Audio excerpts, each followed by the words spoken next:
जीव हमारी जाति है, मानव धर्म हमारा। हिंदू मुस्लिम सिख ईसाई धर्म नहीं कोई न्यारा।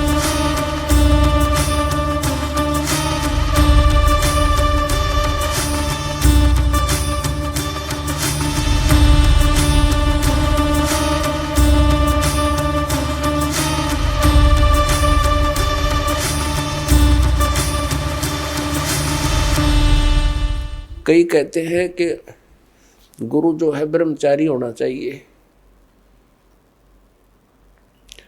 तो वो भी उनकी भूल है उन व्यक्तियों की। अपने आत्माओं परमात्मा के विधान से अपरिचित व्यक्ति इस तरह की अटकलबाजी करता रहता है। तो इन सब प्रमाणों से हमें सिद्ध होगा कि गुरु कैसा होना चाहिए, शिष्य के क्या लक्षण होने चाहिए, कैसे उसमें गुण होने चाहिए और गुरु जी के अंदर कैसे लक्षण होने चाहिए। अब सुखदेव ऋषि बाल ब्रह्मचारी और साधु संत ऋषि और राजा ने गृहस्थी, उसने ब्याह करवा रखे गणे क्योंकि राजा था। अब वहां तो वो बोल नहीं सका भगवान विष्णु के सामने, तो वापस आ गया। वापस आया तो वहाँ ऋषि और अन्य ऋषियों के पास जैसे पहले खूब छाती खोल कर जाया करता था, उधर न्यू जावा मुँह लटकाए।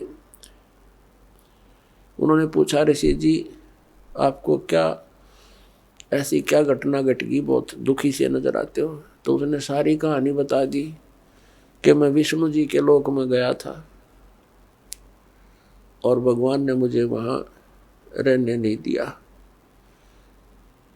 तो उन्होंने अन्य ऋषि देवों ने पूछा कि ऐसी बात नहीं हो सकती, भगवान विष्णु तो बहुत प्यार करते हैं, बहुत अच्छे भगवान हैं, कोई बात और गड़बड़ी पावेगी, कुछ और गलती कर रखी होगी आपने। तब उसने बताया कि मैंने गुरु धारण नहीं कर रखा, भगवान ने या कंडीशन रख रखी है कि जिसका गुरु होगा वही स्वर्ग में रह सकता है, विष्णु जी के स्वर्ग में। तब अन्य जितने भी देव ऋषि थे उन्होंने कहा, ऋषि जी आप तो बहुत भारी भूल किए बैठे हो, हमने तो ये सोचा था आपने कोई गुरु बना रखा होगा, आपने बहुत भारी गलती कर रखी है, बिना गुरु के फिर रहे हो, आपने जीवन नाश कर दिया। अब वहां उसने फिर बताया कि भगवान ने मेरे सामने एक समस्या और पैदा कर दी। क्या पैदा कर दी कि कहा है कि राजा जनक से नाम लो, तो क्या कहता है कि राजा जनक गृहस्थी बाई और कैसे शीश नवाऊं जाई। वो एक गृहस्थी में बाल ब्रह्मचारी और कैसे नमस्कार करूंगा मैं उसको, मेरी इज्जत का नाश हो जाएगा। अब ये मान बढ़ाई और इज्जत यह भी भक्ति का एक दुश्मन है। परमात्मा कहते हैं राज तजना सहज है और सहज त्रिया का ने, मान बढ़ाई ईर्षा ये दुर्लभ तजना ये, और इनके तजे बिना भगवान नहीं मिला, चाहे कितनी बकवाद कर ले। और पुण्यात्मा यहाँ आपको इसलिए बुलाया जाता है, वैसे तो परमात्मा अपने बच्चों के लिए सब सुविधाएं ही उपलब्ध कराता है, दयालु है वो, मालिक हमारा पिता है, लेकिन फिर भी आपको यहाँ जमीन पर बैठाना प्रणाम करने के लिए एक विशेष विधान है, जिससे हमारे अंदर का जो मैल है, अभिमान का जो सबसे बड़ा बाधक है भगवान के मार्ग में, ये खत्म हो जाएगा। और इसके बिना भगवान निकट नहीं आ सकता। अब जरा सा भी मैल कहीं पर हो, तार के बीच में कनेक्शन ले रखा हो तो लाइट नहीं आएगी, लाइट नहीं आई तो फिर फायदा क्या, वो सारे सांग के जोड़न का। तो पावर प्राप्त करने के लिए, भगवान की शक्ति को अपने पास लाने के लिए, तो हमने ये अहंकार रूपी ये मैल हटाना पड़ेगा। तो सबने कहा कि ऋषि जी जुल्म कर दिया आपने, तो बहुत गलती कर रखी है।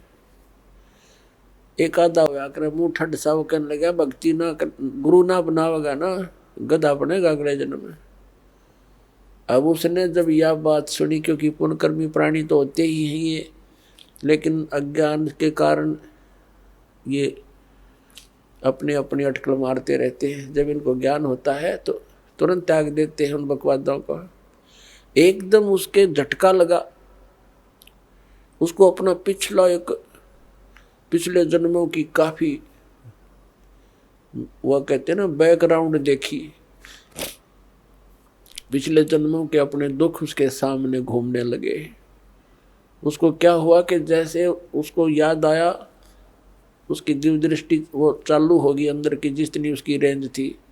अब क्या देखा सुखदेव ऋषि ने कि एक बार वो गधा बना हुआ है, गधे की योनि भोग रहा है।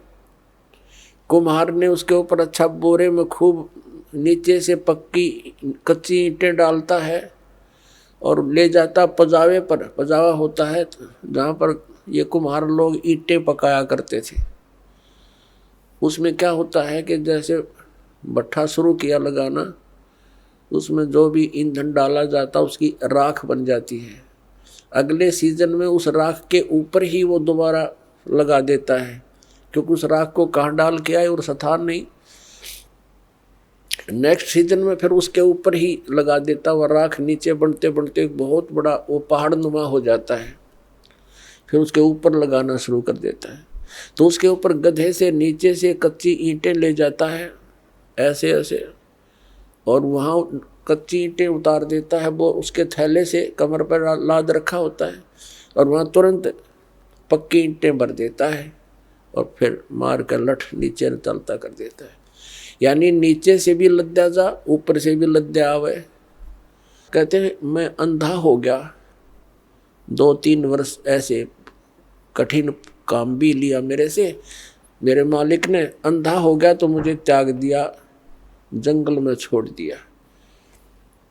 मैं चलता, एक पगडंडी सी पकड़ दी मैंने, उस पर चलता चलता जा रहा था। आगे कोई नाला था, एकदम नाले में अगले पैर टिके, वापस आने में असमर्थ रहा।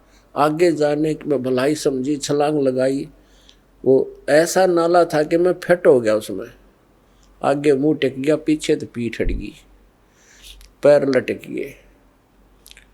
और उस रास्ते पर इक्का दुक्का कोई व्यक्ति आता था, जंगल में, गांव से दूर था। तो जो व्यक्ति कोई इक्का दुक्का आवे, मुझे निकालने का प्रयत्न नहीं किया, मेरे ऊपर कमर पर पैर रखकर पार हो जा, पुली बना ली मेरी। हफ्ते 10 दिन तक भुगत कर मेरा जीवन पूरा हुआ। अब वो ऋषि कहने लगे, फिर अब क्या देखना चाहता है तू? ये तो हालत जब है जब तूने आंखों देख ली, फिर तू नखरे कर रहा है। तो उसकी जो बुद्धि के सुकरीव ढीले हो रहे थे वो टाइट हो गए 1 मिनट में, और चल पड़ा वहां से। फिर आ गया अपने पिता व्यास जी के पास। जब सुखदेव ऋषि का जन्म हुआ, वो 12 वर्ष तक मां के गर्भ में रहे थे। और उसको मां के गर्भ में, इस प्राणी को सब पता होता है कि बाहर जाते बिजली गिरेगी।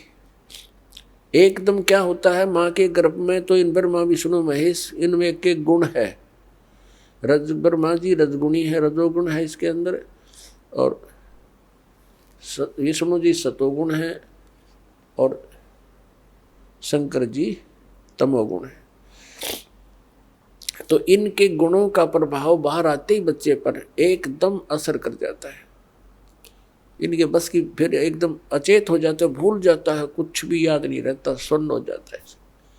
इसको नए सिरे से याद कराया जाता है, ये तेरा पिता है, ये तेरी माता है, ये चाचा, ये ताऊ है, ये सब फिर याद कराया जाता है। आप सुन रहे थे जगत गुरु तत्वदर्शी संत रामपाल जी महाराज जी के मंगल प्रवचन। अधिक जानकारी के लिए विजिट कीजिए हमारी वेबसाइट www.jagatgururampalji.org। संत रामपाल जी महाराज जी के शुभ आशीर्वाद से पूरे विश्व भर में 500 से भी ज्यादा नाम दीक्षा केंद्र हैं, जिन पर संत रामपाल जी महाराज जी द्वारा ऑनलाइन निशुल्क नाम दीक्षा दी जा रही है। अपने नजदीकी नाम दीक्षा केंद्र का पता करने के लिए संपर्क करें 8222880541।